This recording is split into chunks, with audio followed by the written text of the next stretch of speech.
Baik Ibu dan teman-teman, perkenalkan nama saya Vali Gracia Sekeroni.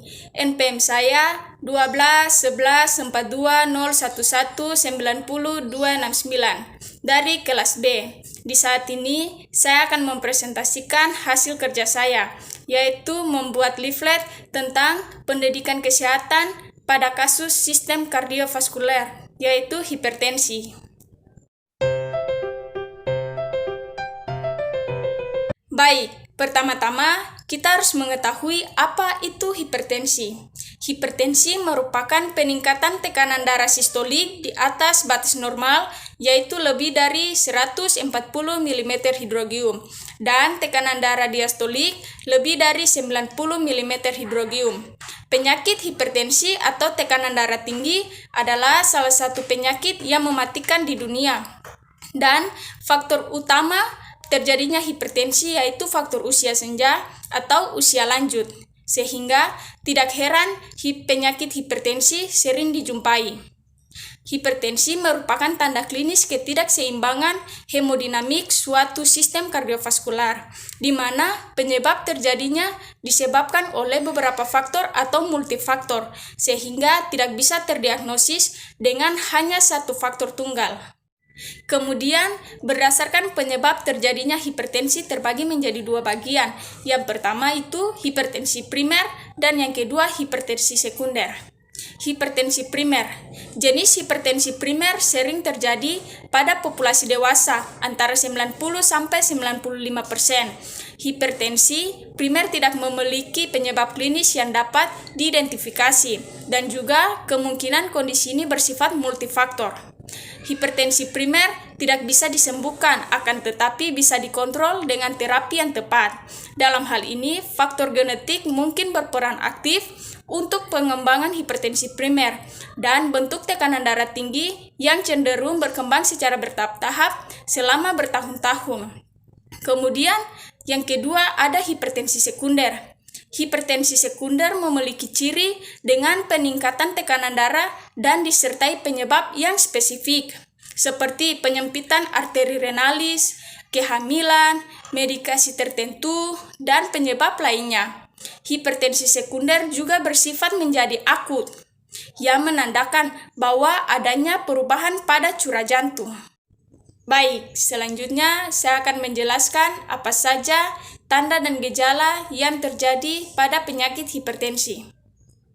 Hipertensi sulit dideteksi oleh seseorang sebab hipertensi tidak memiliki tanda dan gejala khusus.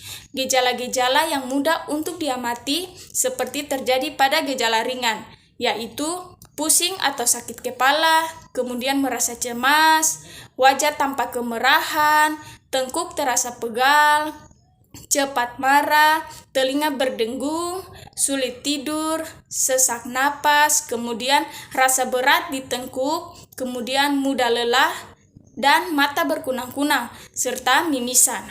Selain itu, hipertensi juga memiliki tanda klinis yang dapat terjadi. Di antaranya adalah pemeriksaan fisik dapat mendeteksi bahwa tidak ada abnormalitas lain selain tekanan darah tinggi.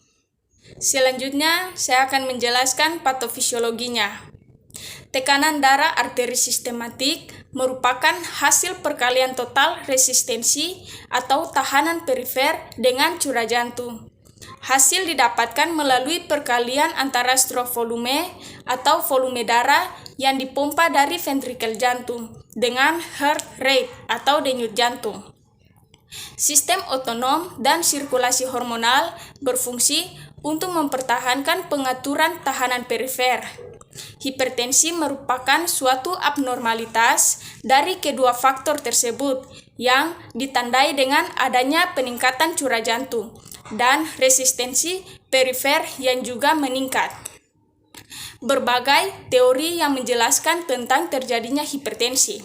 Yang pertama, perubahan yang terjadi pada bantalan dinding pembuluh darah arteri yang mengakibatkan retensin perifer meningkat. Yang kedua, terjadinya peningkatan tonus pada sistem saraf simpatik yang abnormal dan berasal dalam pusat vasomotor, dapat mengakibatkan peningkatan retensin perifer. Yang ketiga, bertambahnya volume darah yang disebabkan oleh disfungsi renal atau hormonal. Yang keempat, peningkatan penebalan dinding arterior akibat faktor genetik yang disebabkan oleh retensi vasikuler perifer. Yang kelima, pelepasan renin yang abnormal sehingga membentuk angiotensin 2 yang menimbulkan kontriksi arterior dan meningkatkan volume darah. Tekanan darah yang meningkat secara terus-menerus pada pasien hipertensi dapat menyebabkan beban kerja jantung akan meningkat. Hal ini terjadi karena peningkatan resistensi terhadap ejeksi ventrikel kiri, agar kekuatan kontraksi jantung meningkat. Ventrikel kiri mengalami hipertrofi sehingga kebutuhan oksigen dan beban kerja jantung juga meningkat. Dilatasi dan kegagalan jantung bisa terjadi jika hipertrofi tidak dapat mempertahankan jura jantung yang memadai. Karena hipertensi memicu arteriosklerosis arteri koronaria, maka jantung bisa mengalami gangguan lebih lanjut akibat aliran darah yang menurun menuju ke miokardium, sehingga timbul angina pectoris atau infrak miokard.